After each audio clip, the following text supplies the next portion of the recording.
은 마가복음 6장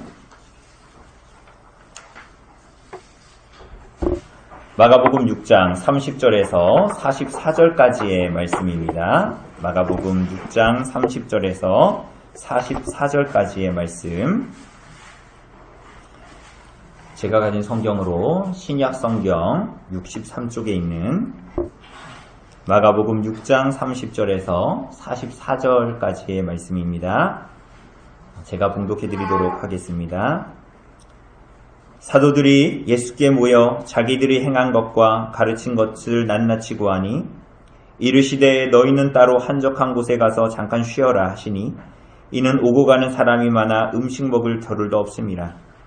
이에 배를 타고 따로 한적한 곳에 갈새 그들이 가는 것을 보고 많은 사람이 그들인 줄 안지라. 모든 고을로부터 도보로 그곳에 달려와 그들보다 먼저 갔더라. 예수께서 나오사 큰 무리를 보시고 그 목자 없는 양 같은 물을 인하여 불쌍히 여기사 이에 여러 가지로 가르치시더라. 때가 저물어 가매 제자들이 예수께 나와 여짜오되 이곳은 빈들이요 날도 저물어 가니 무리를 보내어 두루 촌과 마을로 가서 무엇을 사 먹게 하옵소서. 대답하여 이르시되 너희가 먹을 것을 주라 하시니 여짜오되 우리가 가서 200데나리온의 떡을 사다 먹이리이까. 이르시되 너희에게 떡 몇 개나 있는지 가서 보라 하시니 알아보고 이르되 떡 5개와 물고기 2마리가 있더이다 하거늘 제자들에게 명하사 그 모든 사람으로 때를 지어 푸른 잔디 위에 앉게 하시니 때로 100명씩 또는 50명씩 앉은지라. 예수께서 떡 5개와 물고기 2마리를 가지사 하늘을 우러러 축사하시고 떡을 떼어 제자들에게 주어 사람들에게 나누어 주게 하시고 또 물고기 2마리도 모든 사람에게 나누심에 다 배불리 먹고 남은 떡 조각과 물고기를 12바구니에 차게 거두었으며 떡을 먹은 남자는 5,000명이었더라. 아멘.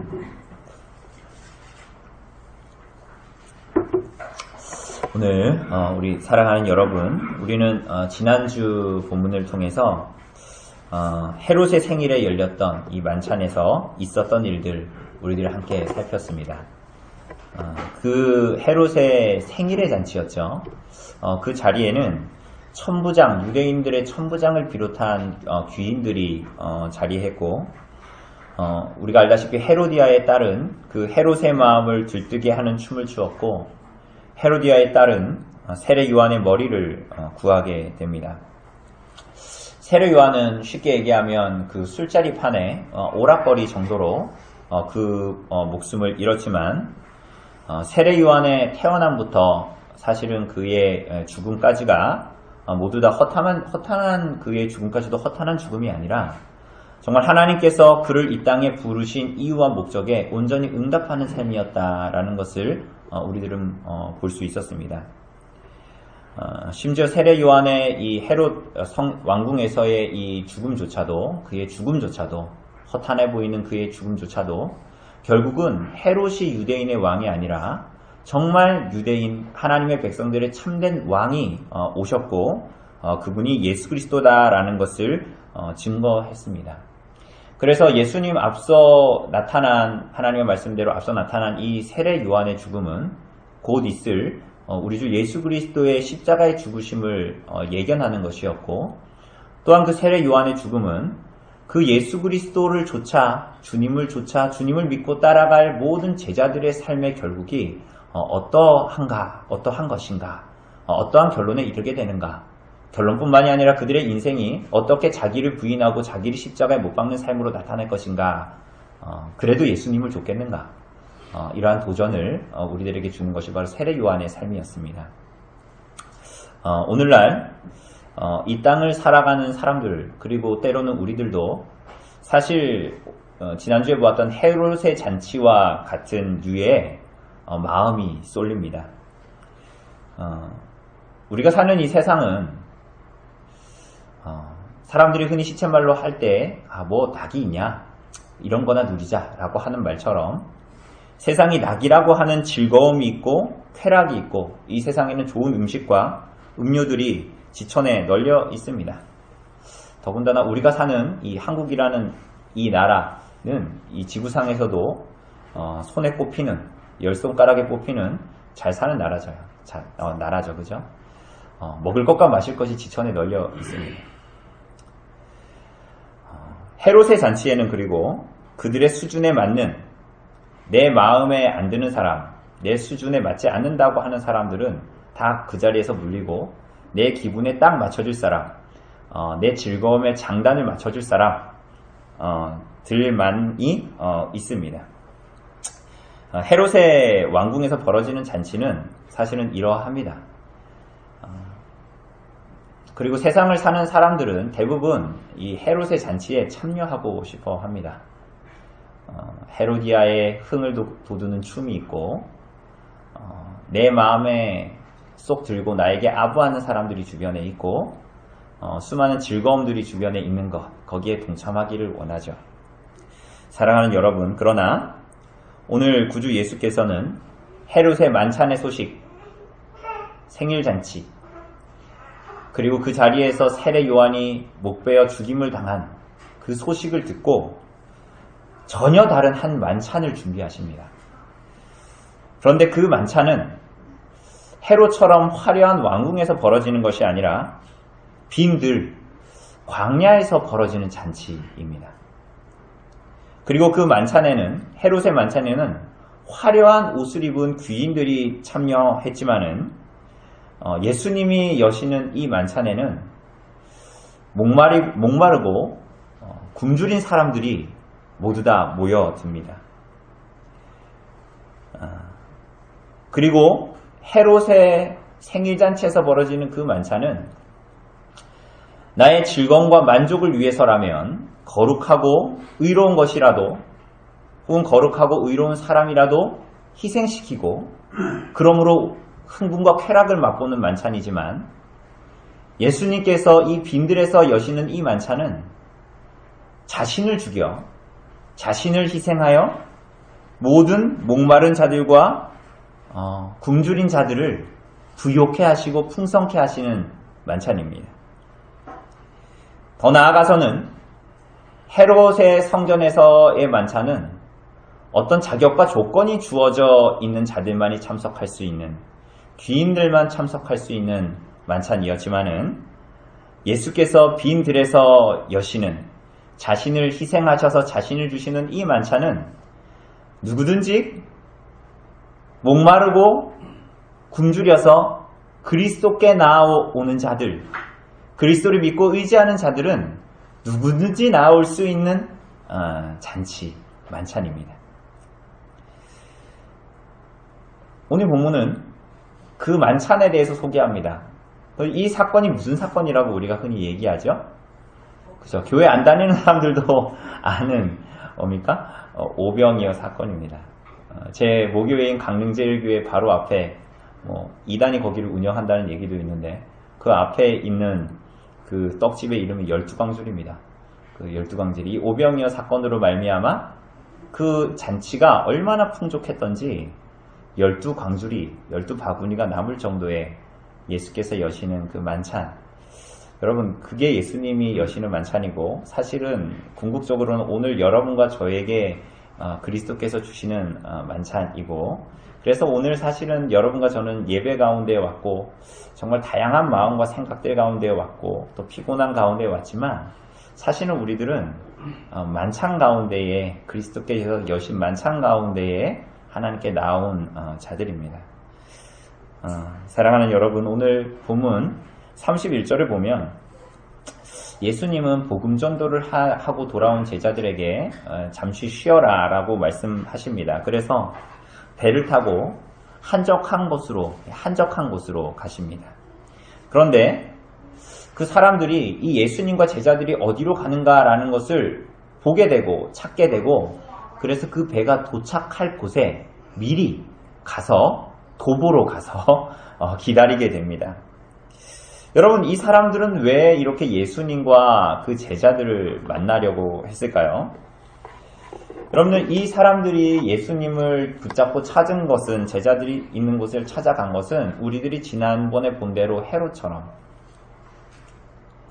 여러분, 나중에 예수님이 십자가에 달려 죽으시기 전에 재판을 받으실 때에 그 빌라도는 이 재판, 예수님이 죄 없다라는 것을 알았기 때문에 이 재판을 미루기 위해서 지난주에 본문에 봤던 이 헤롯 안디바에게 보내게 됩니다.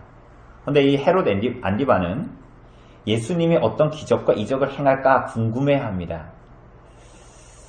그러니 예수님을 찾아온 이 사람들은 오늘 헤롯 안디바처럼 어떤 뭔가 기적이나 이적을 볼까 하여서 어떤 천박한 궁금증, 경박한 종교심 때문에 예수님을 찾아온 사람들이 아닙니다. 오늘 34절을 보면 예수님께서 이들을 보고 무슨 생각을 하십니까? 뭐라고 말씀하시죠? 목자 없는 양 같음을 인하여 불쌍히 여기셨습니다. 그러니까 이 몰려든 사람들을 보고 불쌍히 여기셨다라는 거예요. 여러분, 그러니까 이 사람들은 어떤 천박한 종교심 때문에 예수님이 신기한 이적을 벌이실까 해서 온 사람들이 아니라 예수님의 이 사람들의 상태가 어떠한 상태냐? 목마르고 굶주린 상태, 그리고 목자 없는 양과 같은 상태라는 것입니다. 그죠? 예수님 이외에는 의지할 곳이 없는, 그리스도로 말미암은 천국의 은혜가 아니고서는 이 세상에서 무언가 얻을 수 없는 목마르고 굶주린 자들이다라고 오늘 성경은 얘기합니다. 예수님은 그들을 불쌍히 여기셨습니다. 긍휼히 여기셨습니다. 여러분, 이 사람들이 그렇다고 해서 예수님께 나온 이 사람들이 뭐 하나님의 뜻을 다 알았다, 예수님의 의중을 다 알았다, 그렇지 않습니다. 여러분, 우리가 알다시피 여기에 모인 사람들은 예수님이 떡 5개와 물고기 2마리로 그 사람들을 다 먹이고 배부르게 하셨죠. 그죠? 12강주리가 남았다라는 것은 이렇게 좀 더 먹을 수 있는데 이런 사람들이 있었다는 말이 아니죠. 더 먹을 수 없는 상태에 있었다라는 거죠. 그죠?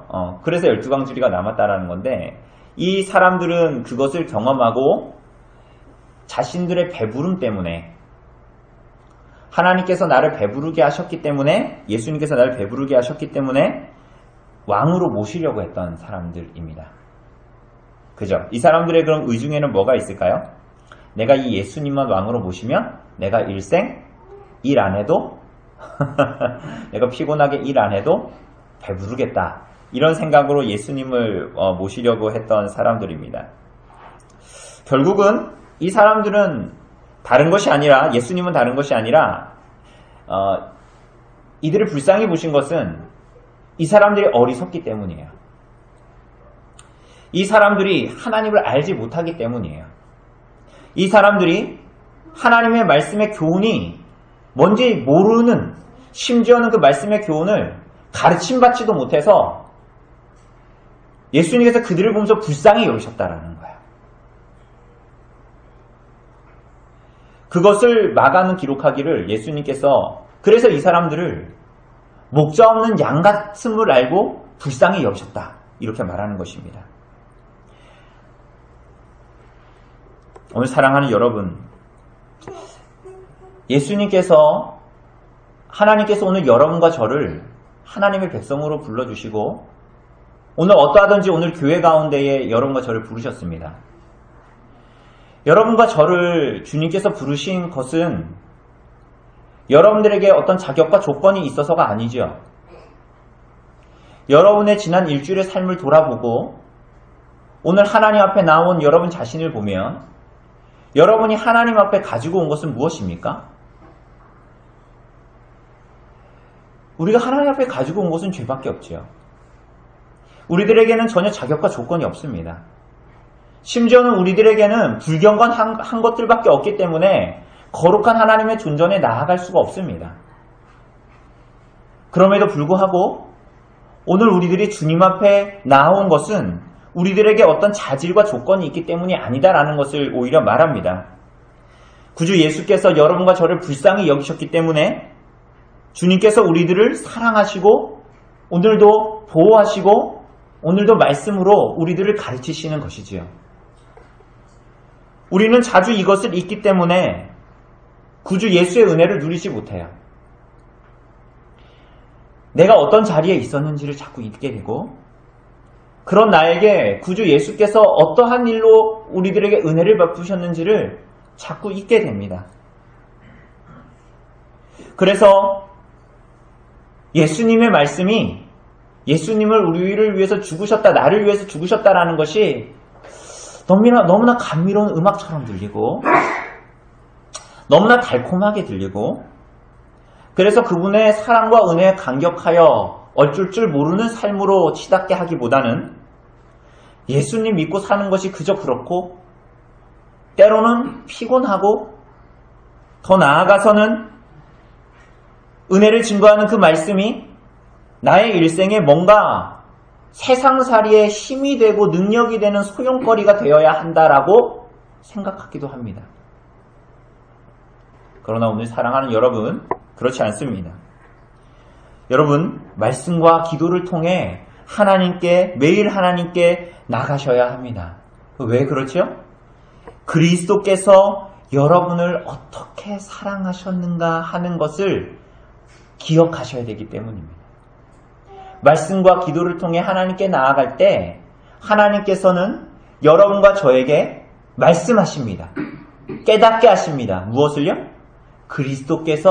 하나님께서 그리스도를 통하여 우리들에게 베푸신 은혜가 무엇인가? 그것을 은혜라고 말할 수 있는 것은 여러분과 제가 하나님 앞에 대체 어떤 죄인인가 하는 그것들을 보셔야 하기 때문입니다. 여러분, 주님께서 여러분과 저를 불쌍히 여기시고 여러분과 저를 사랑하시는 것은 우리가 이 세상에서 경험하는 사람들 사이의 사랑과 같지 않습니다. 그저 시간이 지나면 식상해지고 시간이 지나면 실망하게 되는 사람들과의 사랑과 같지가 않아요.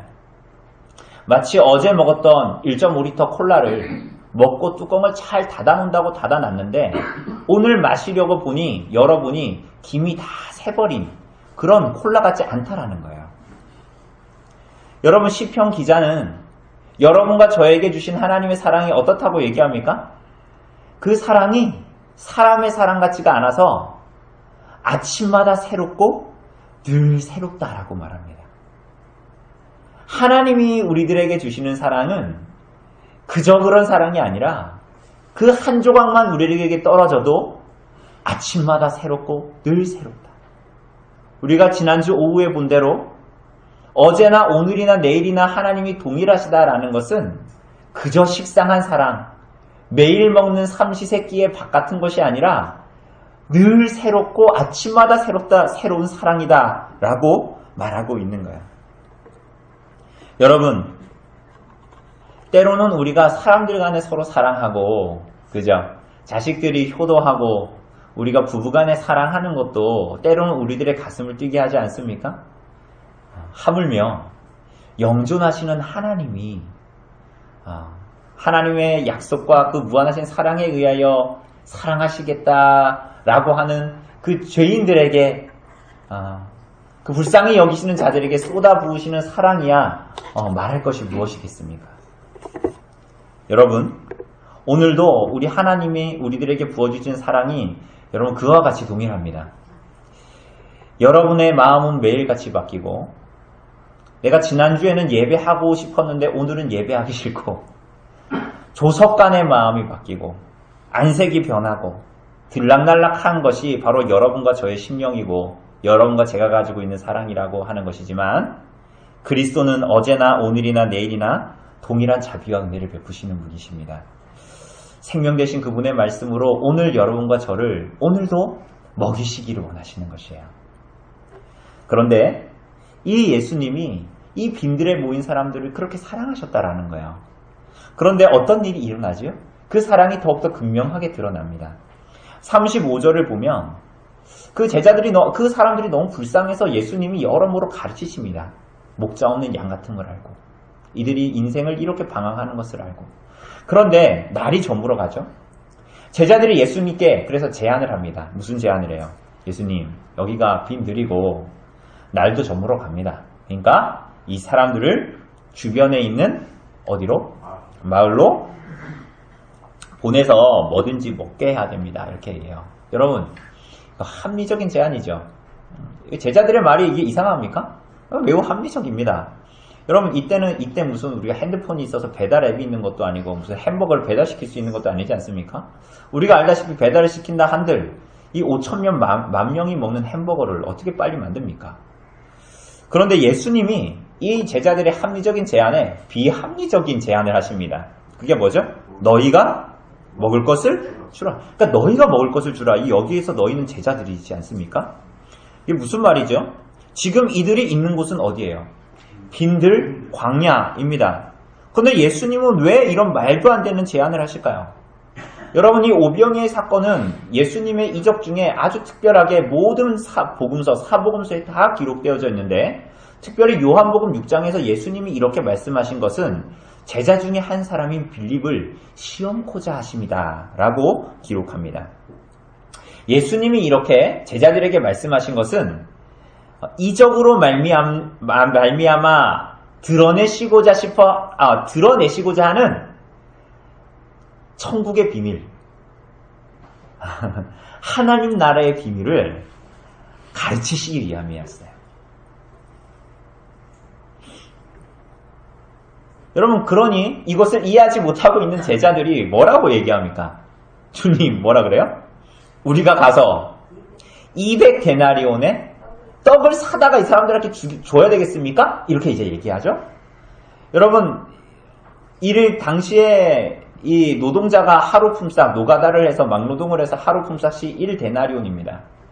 200데나리온이라고 하면 거의 1년치 약간 안 되는 월급이에요. 굉장히 많은 액수입니다.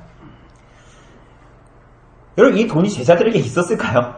저는 있었을 리도 만무할 것 같은데, 혹시 있다고 한다 해도 아까 말씀드린 대로 이 빈들에서 어느 마을에 가서 여기에 모인 사람 남자만, 우리 마지막 절에 44절에 보니까 남자만 몇 명이래요.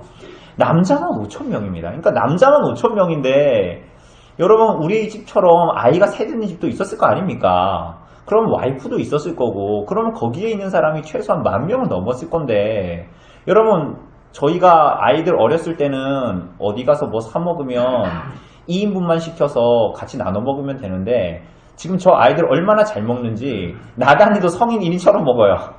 여러분, 그러니까 여기에 모인 사람들이 깐난쟁이들이 아니에요. 아이들이 다 그렇게 먹는 사람들인데 10,000명이 넘는 15,000명이 넘는 사람들인데 이걸 어떻게 먹인다는 말입니까? 지금 더군다나 해가 지고 있어요. 여러분, 우리 동네 해 지면 어떻게 됩니까? 알아서 불 켜지지 않습니까? 그죠? 이때는 그런 시절이 아니에요. 해가 지고 있습니다. 예수님이 먹이라고 하셨지만 제자들은 어때요? 그것을 감당할 능력도 방법도 없어요. 지난번에 본 대로 예수님께서 복음 전도하라고 하면서 제자들을 그냥 보내신 게 아니죠. 어떻게 하셨어요? 더러운 귀신 쫓을 수 있는 능력을 주셨지요. 그게 아니었다면 제자들은 그 사명도 감당하지 못했을 것입니다. 오늘 제자들이 여기서도 깨닫는 것은 그들에게 아무런 능력이 없다라는 절망, 좌절입니다. 제자들의 믿음 없음은 여기에서도 동일하게 드러나는데요. 이 사람들은 결국 여기에서 자신들에게 아무런 능력이 없으니까 절망과 좌절밖에 안 되니까 어떻게 합니까? 문제의 크기, 뭐예요? 지금 15,000명이나 되는 사람들을 먹여야 된다라는 문제의 크기에 직면하고 그 문제들에 함몰되게 됩니다. 여러분, 사실은 이것이 이 땅을 사는 여러분과 저의 모습이기도 합니다. 주님께서 우리들에게 주신 소명, 우리들이 이 세상에서 살아가는 크고 작은 문제들을 닥쳤을 때뿐만이 아니라 심지어는 주님께서 우리들을 성도와 교회로 부르시고 우리들에게 주시는 소명을 행함에도 사실은 우리 자신에게는 그 일을 이룰 능력이 없다라는 것을 직면하게 됩니다. 승민 형제가 요즘에 맨날 10시에 와서 우리 애들을 가르쳐 주는데 항상 끝나고 나서 주일 오후에 하는 얘기는 내가 정말 이걸 계속 해도 되는지 잘 모르겠다라는 거예요. 나에게는 능력이 없고 아무런 방법이 없는 것 같다라는 거죠. 맞는 얘기입니다. 우리들이 세상살이를 살아가면서 닥치는 문제들에서도 그렇고 하나님께서 우리 교회에 주시는 우리 성도로서 우리들의 소명해 주시는 크고 작은 문제를 접하면서도 우리들에게 느끼는 것은 끝없는 좌절이에요. 우리들에게 이것을 행할 수 있는 능력이 없다라는 것을 우리는 계속 직시하게 됩니다. 사랑하는 여러분, 이때 예수님께서 뭐라 그러시죠? 니들에게 떡 몇 개나 있는지 가서 봐라. 니네한테 뭐 있는지 한번 봐라. 이렇게 얘기하는 거죠. 여러분, 이게 무슨 얘기예요? 예수님이 이런 얘기 하시면 안 되죠. 그러니까 여러분, 이건 하나님이 우리들에게 어떤 거대한 일을 맡기시는데, 맡기시려면 하나님이 어떤 사람을 우리에게 도와줘야 된다라고 우리들에게 소명을 주셨는데, 그거 맡기려면 어떻게 됩니까? 우리들 생각에는 하나님이 내 통장에 지금 20만 원밖에 없는데 확 불려가지고 한 2천만 원이나 2억 정도를 확 넣어줘야 내가 이 일들을 할 수 있지 않겠습니까? 그럴 마음이 생기지 않겠습니까? 그런데 그렇게 뛰어난 은사와 신통망통한 일을 나에게 베푸셔도 지금 신통치 않을 판에 예수님께서 이런 말씀 하시는 거야. 야, 너한테 있는 게 뭐냐? 이렇게 물으시는 거예요.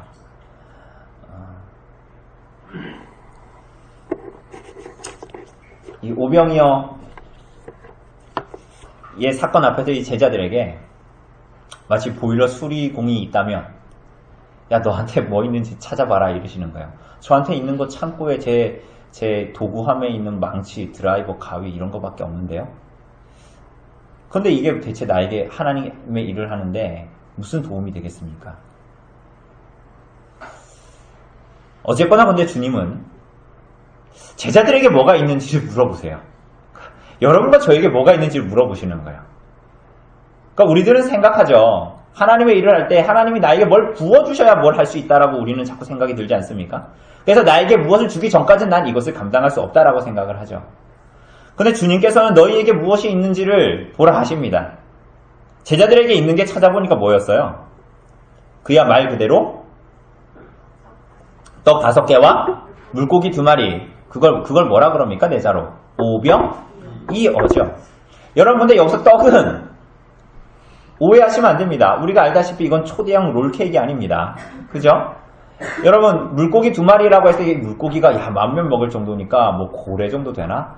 아니면 청새치, 초대형 참치인가? 여러분, 그렇지가 않습니다. 요한복음은 이 오병이어를 가진 자가 누구였냐 하면 그 무리 중에 있던 어린 아이다라고 말합니다. 그러니까 이 오병이어는 뭐냐면요, 어린이용 도시락이에요.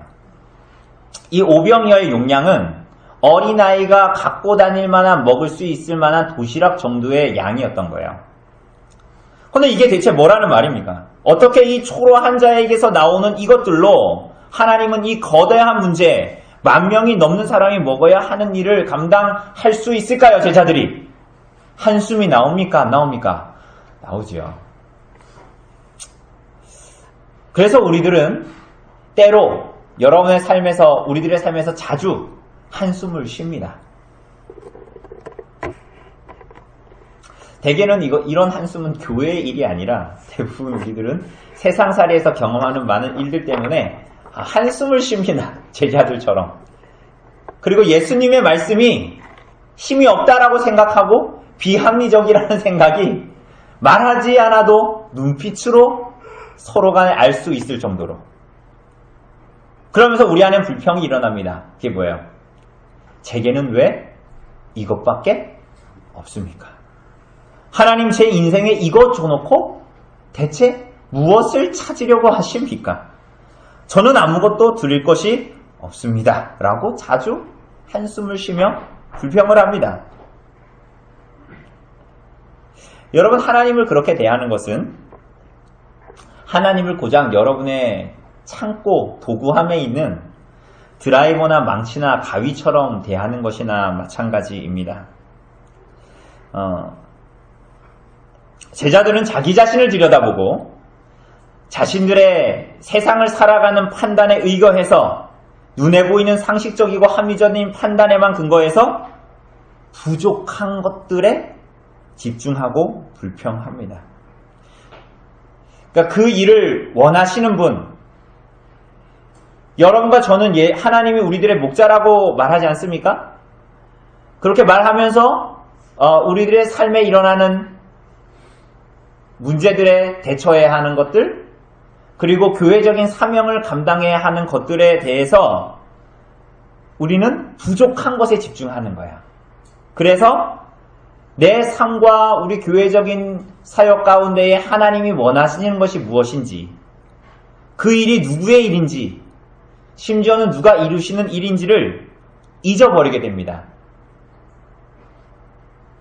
하나님 말씀을 잊어버리게 됩니다. 왜 어떨 때 여러분 삶에 그렇게 되죠? 자신의 상황이 너무 크게 다가와서 거기에 함몰되어져 버릴 때 우린 자연스럽게 세상적인 생각과 판단에 의거해서 모든 것들을 다루기 시작합니다. 여러분, 그래서 오늘날의 이 세속적인 기독교는 이런 문제에 처해 있는 여러분들에게 이렇게 말합니다. 여러분, 기독교 TV나 CBS, CTS 틀면 요즘에는 보니까 CTS에서 기도도 해주대요. 어떤 성도의 상담을 받고 거기서 막 기도를 해주더라고요. 그래서 TV나 이런 거 보면 사람들은 이렇게 얘기하기도 합니다. 어떤 이들은 하나님이 여러분들에게 이 모든 것을 감당하게 하시려고 여러분들을 거대하게 하실 것입니다. 아멘입니까? 이런 말을 하는 거예요. 그리고 여러분들을 대단하게 하실 것입니다. 라고 여러분들의 종교심에 부채질을 하기도 합니다. 여러분, 그 말은 마치 하나님은 여러분들이 가지고 있는 드라이버나 망치를 2배나 3배 정도 크게 하셔서 그것으로 일하게 하실 것입니다. 여러분이 소망하고 바라는 대로 될 것입니다. 이렇게 말하는 것과 비슷한 것입니다. 여러분, 그렇습니까? 그렇지가 않습니다. 여러분, 우리가 이후에 보겠지만 그리스도께서는 분명히 하나님의 이 사역과 이 소명으로의 일을 다른 누군가에게 맡기신 것이 아니라 제자들에게 맡기셨습니다. 그죠? 여러분, 심지어는 예수께서 그리스도라는 사실을 귀신이 말하는 것도 원하지 않으셨습니다. 분명히 누가 고백해야 돼요? 제자들이 고백해야 되고 제자들을 통해서 전해져야 하는 소식이었죠. 여러분, 그리스도께서는 너무나 작고 보잘것없어 보이는 여러분과 저의 인생에 하나님이 맡기시고 이 능력 없어 보이는 그리스도의 몸인 교회에게 맡기신 것으로 주께서 원하시는 것을 행하기를 원하시는 분이 바로 하나님이십니다. 여러분, 그래서 신비인 거예요. 우리들은 자꾸만 이것을 오해하죠. 하나님, 저는 드라이버, 망치, 가위밖에 없는데요. 하나님의 일을 하시려면 이것 좀 크게 해주시든가, 아니면 저 일제 드라이버나 일제 망치나 일제 가위를 주시든가 그래야 되지 않겠어요? 라고 하나님께 불평하고 원망하며 때로는 기도합니다. 그거 주신다고 해서 여러분들 하나님의 일 하실 수 있겠습니까? 여러분들에게 그 계좌 크게 늘려주시고 여러분들에게 있는 능력 크게 확대시켜 주시면 여러분 그걸로 하나님의 일 하실 수 있겠어요? 하나님이 여러분들이 가진 망치나 가위 2-3배를 늘려준다고 한들 하나님의 일을 감당할 수 없을 것입니다. 여러분, 어리석은 시도입니다.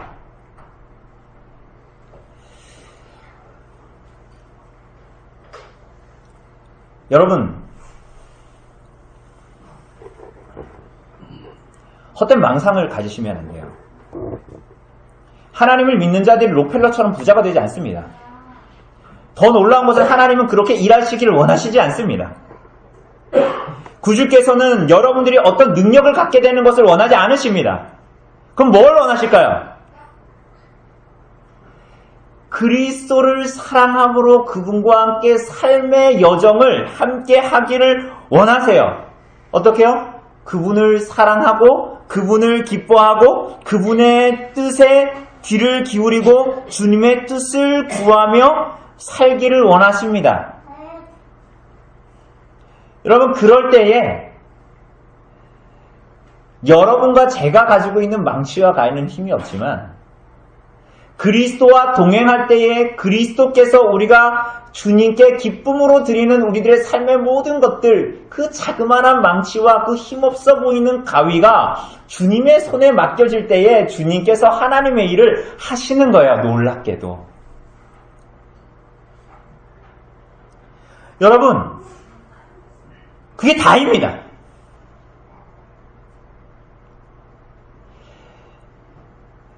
여러분이 하나님께 기도할 때 무언가를 더 얻으면 하나님의 일을 할 수 있다? 여러분 그렇지 않아요.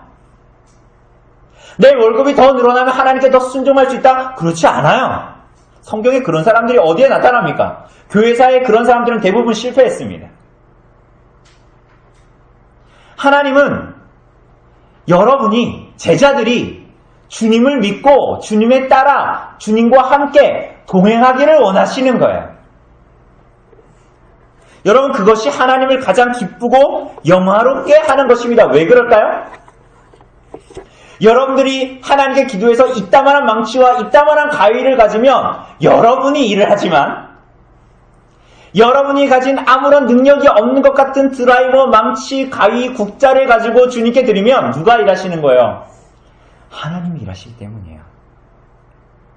여러분들이 큰 가위, 큰 망치 주면 여러분 보나마나 뻔합니다. 여러분 속에 있는 거나 저희 속에 있는 거나 뻔하기 때문에 여러분들이 원하는 대로 하고 싶을 거예요. 여러분들이 원하는 대로 여러분의 삶을 재단하고 싶을걸요? 그렇지 않다고요? 반드시 그럴 것입니다. 하나님은 그래서 그것을 여러분들에게 주시지 않을 것입니다. 오히려 여러분들에게 가진 것을 하나님께 드릴 때에 하나님은 놀랍게도 하나님의 일을 하시고 하나님의 능력으로 주님께서 친히 여러분들을 들어 쓰시는 거예요.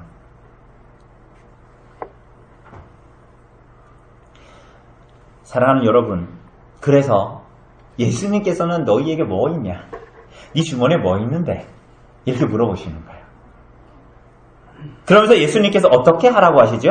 그것에 모여있는 사람들을 어떻게 하래요? 때를 지어서 앉게 하시는데 여러분 어디에 앉게 하십니까?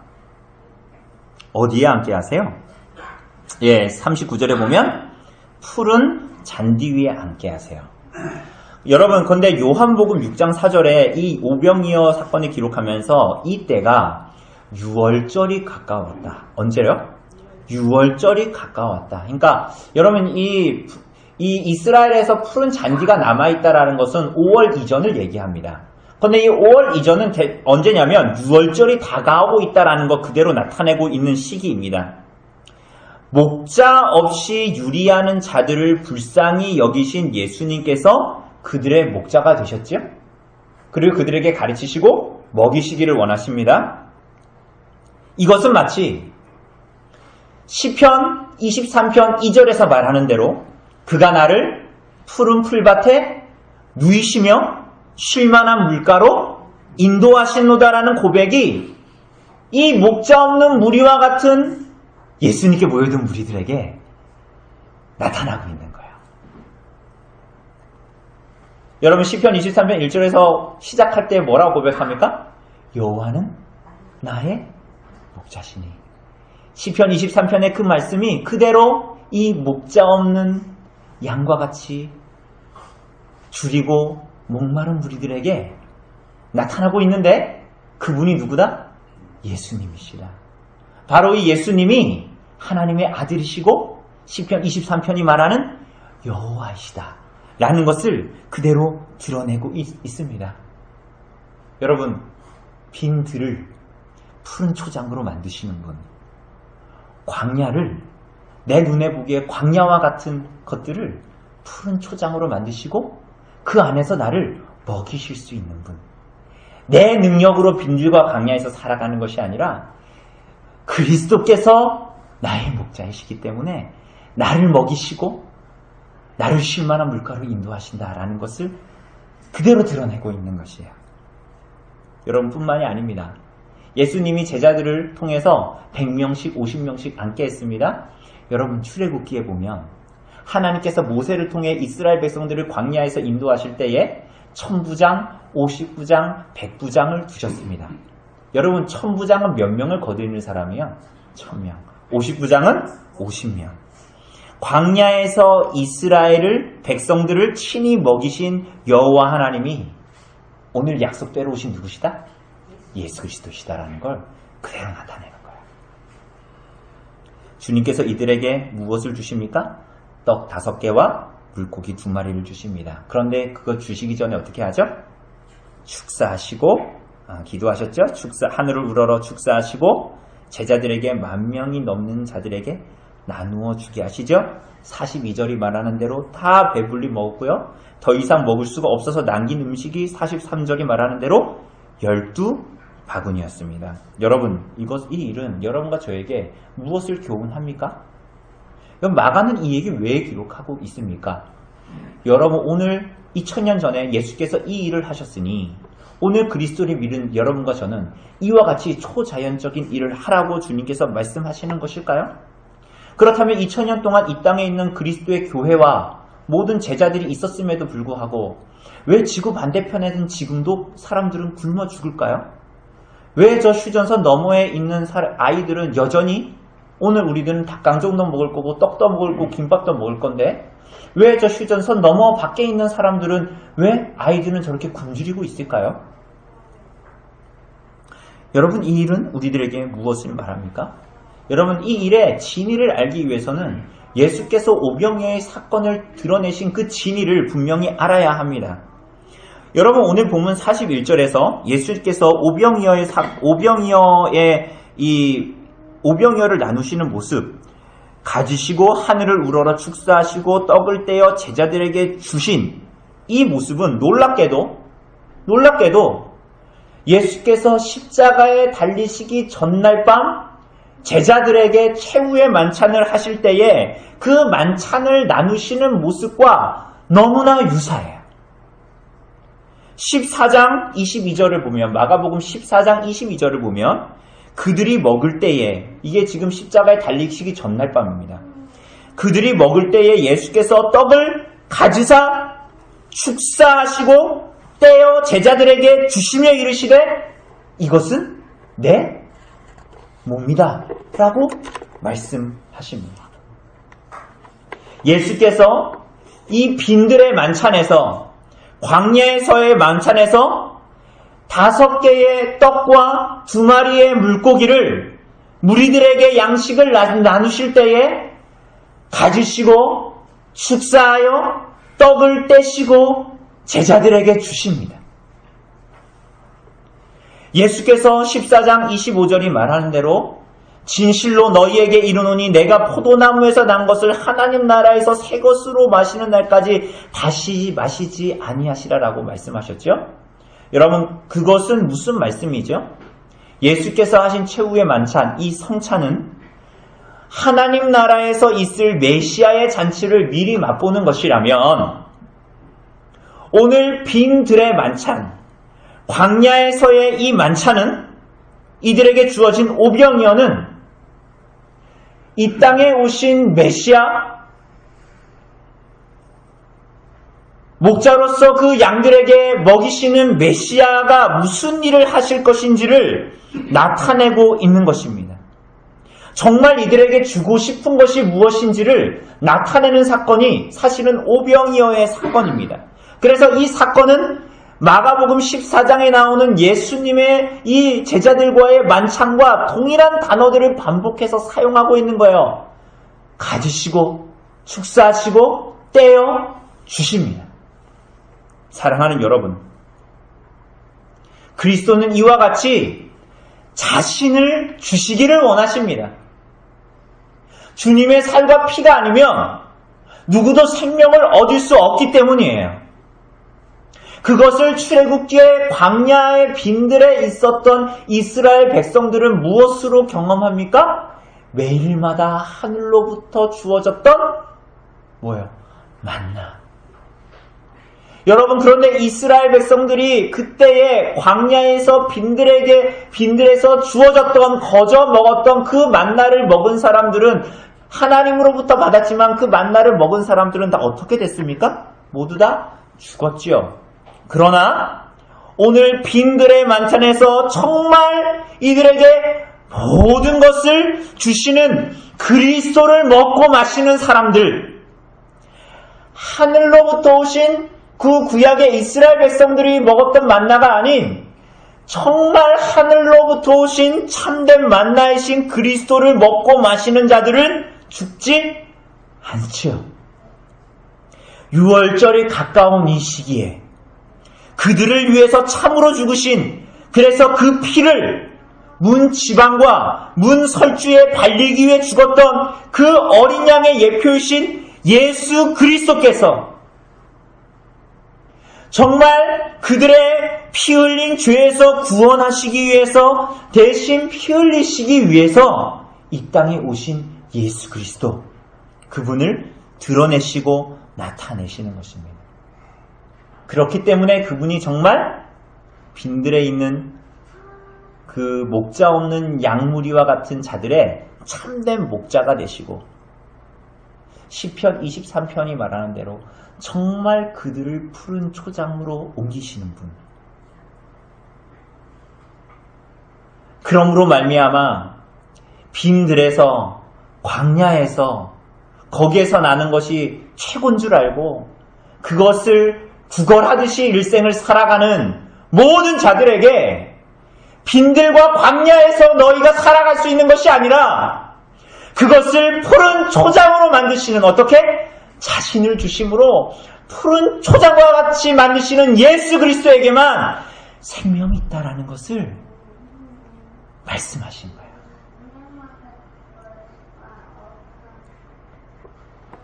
그런데 여러분,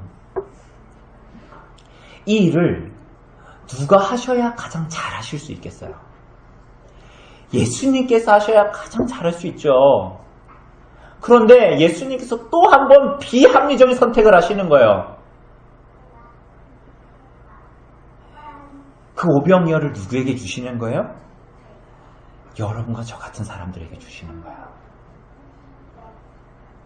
나 자신을 봐도 아무 가능성이 없어 보이고, 나는 내 삶을 감당하기에도 나는 능력이 없어 보이고, 그런 제자들에게, 성도와 교회에게 그것을 주시는 거예요. 그리스도 자신을 주시는 거예요. 그래서 그것을 어떻게 하라고요? 고작 망치 들고 있는 나에게, 고작 가위 들고 있는 나에게, 고작 국자 들고 있는 나에게 어떻게 하라고요? 그거 나눠주라는 거예요.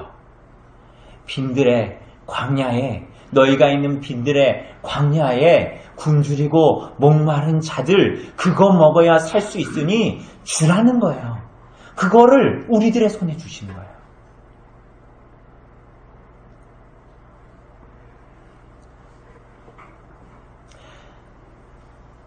나 자신을 바라볼 때에 내가 가진 거 하나 없는데 내게 있는 건 너에게 주노니 그거 주라는 거예요.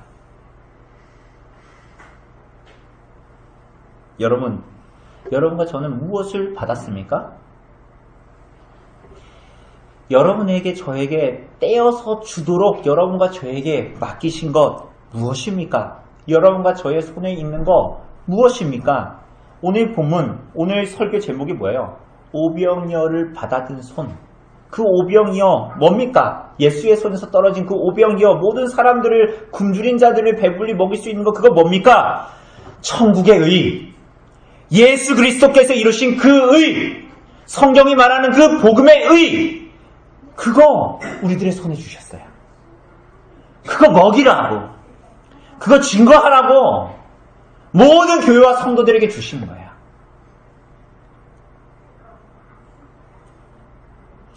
의가 없어 줄이고 목마른 자들, 헐떡이고 배고파하며 세상의 헛된 욕망과 명예를 좇으며 살아가는 사람들, 이 세상에 나를 만족할 것이 없으니까 잠시 있다가 사라지는 세상의 낙이라는 것이 정말 낙인 줄 알고 이 땅의 모든 인생을 허비하며 낭비하여 살아가는 이 세상에 있는 모든 사람들,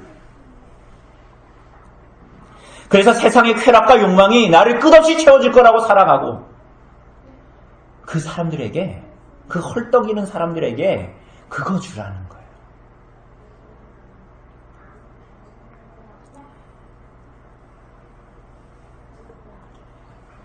여러분, 제자들은 이 어린이용 간식으로 주어진 오병이어로 여기에 있는 만명들이 다 먹을 수 있을 거라고 생각했을까요? 여러분 어떻게 생각하십니까? 여러분들이 제자라면, 그 자리에 있었다면 여러분 앞에는 만명이 있고 예수님은 오병이어, 그 편의점에 파는 그 도시락 하나 가지고 축사하시고 있는데 여러분 그걸로 먹일 수 있을 거라고 생각했을까요? 여러분이 생각해도 아닌 것 같죠? 여러분 52절 보세요. 오늘 읽지 않았지만 그들이 그 떡 떼시던 일을 깨닫지 못했어요.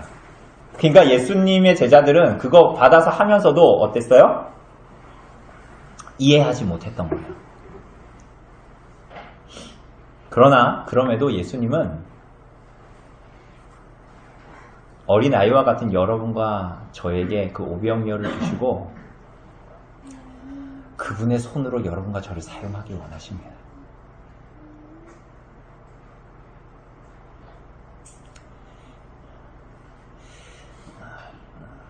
제가 저를 봐도 하나님 왜 이렇게 하시는지 잘 모르겠어요.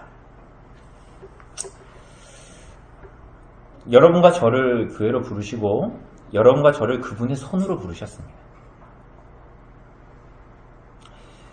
그분의 손으로 부르셨다는 것은 여러분들에게 자질과 능력이 있다는 것이 아닙니다. 여러분 자신을 보아도 알 수 있고 저도 저 자신을 보아도 알 수 있는 것처럼 참된 양식인 그리스도를 건네주는 손일 뿐입니다. 여러분과 저는. 그래서 내가 주는 이 하늘 양식으로 저들을 먹이라. 나를 저들에게 주어 나를 저들에게 전해 저들로 나를 먹고 살게 하라 라고 말씀하시는 것입니다. 오늘 사랑하는 여러분, 구주 예수 그리스도의 부르심이 바로 이러한 부르심이 여러분과 저를 부르신 이유입니다. 그리스도의 몸인 교회를 이 땅에 여전히 두신 이유와 목적이기도 합니다. 여러분, 교회가 욕먹는 이 시절이 온 것이 하나님 앞에 이 그리스도의 복음을 전하지 않아도 되는 근거가 되는 것이 아니지요. 교회가 비난받는 이 시절이 생명의 양식이신 그리스도를 증거하는 일을 게을리하는 변명거리가 되지 못합니다.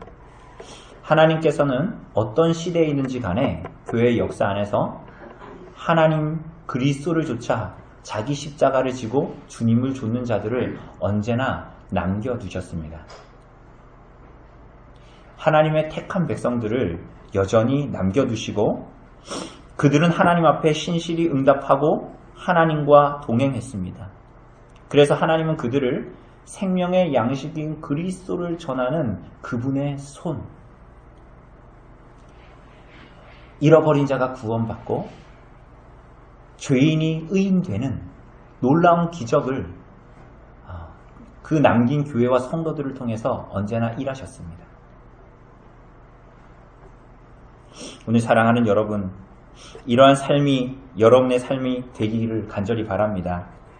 여러분, 여러분의 세상의 유혹처럼 여러분들이 가지고 있는 하찮은 도구에 함몰되지 마십시오. 사실 그것이 하나님의 손에 들려지면 하찮은 것이 아닙니다. 저물어가는 해와 턱없이 부족해 보이는 어린이용 도시락 같은 여러분의 삶에 함몰되지 마십시오.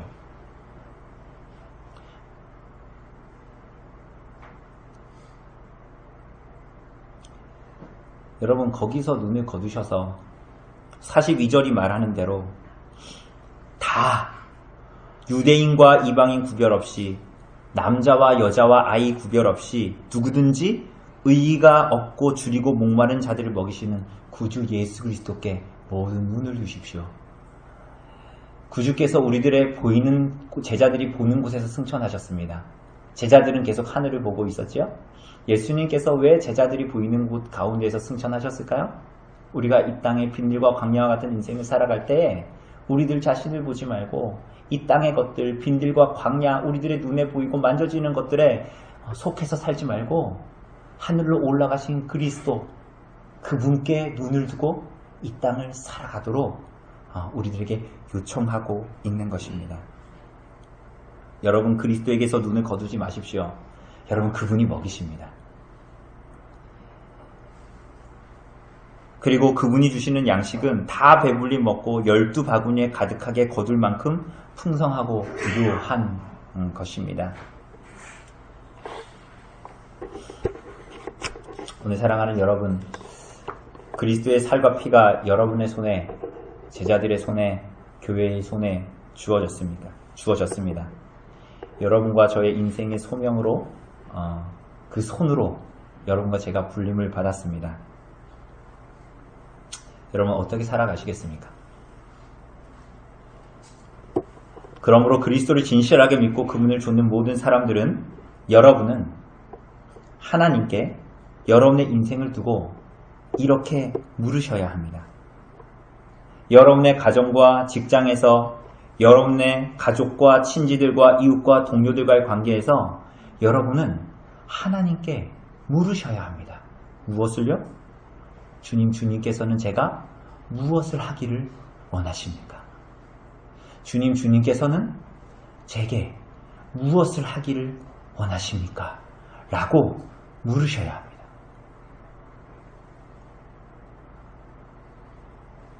그때야 비로소 거기서 구주 예수 그리스도를 증거함, 하나님의 뜻을 따라 선행을 행함이 나올 수가 있습니다.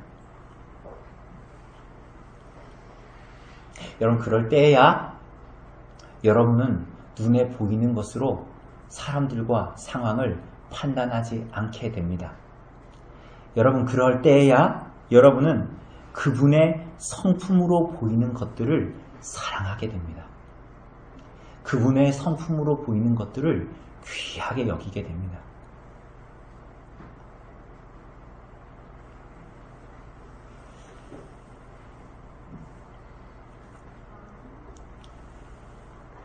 오늘 사랑하는 여러분,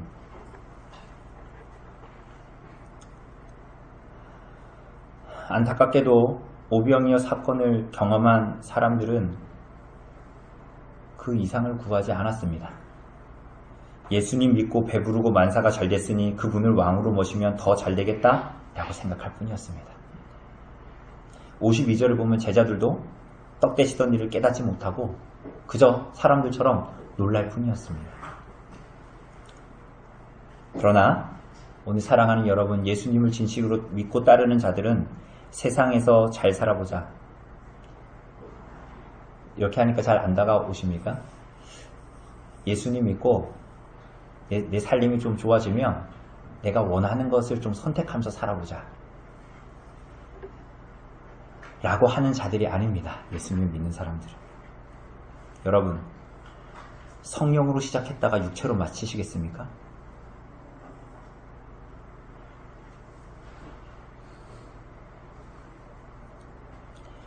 여러분, 이런 사람들은 구경꾼들이지 하나님 나라에 속한 자들이 아니다라고 마가복음은 말하고 있습니다. 반복해서.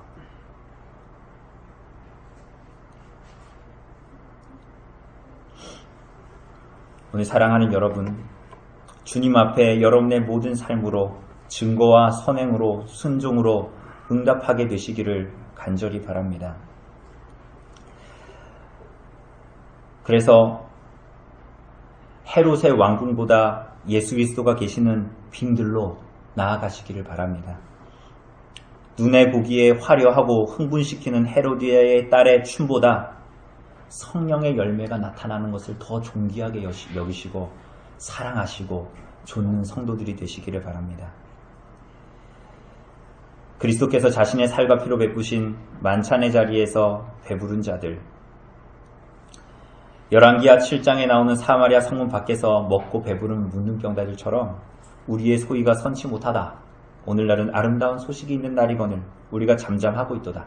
만일 밝은 아침까지 기다리면 벌이 우리에게 미칠지니 이제 떠나 왕궁에 가서 고하자 라고 했던 사람들처럼 성령께서 우리들을 강권하심으로 말미암아 잃어버린 자들을 향해서 일어나는 거룩한 부담감과 구령의 열정이 우리 안에 있고, 그 이전에는 그리스도로 말미암아 참된 생명으로 이 땅을 살아가시는 참된 제자로 살아가시고 예수님과 삶의 여정을 함께하기를 간절히 원하고 기뻐하면서 이 땅을 살아가는 우리 성도님들 되시기를, 우리 교회 되도록 성령께서 도우시기를 간절히 바랍니다. 이 시간 잠시 기도하도록 합시다.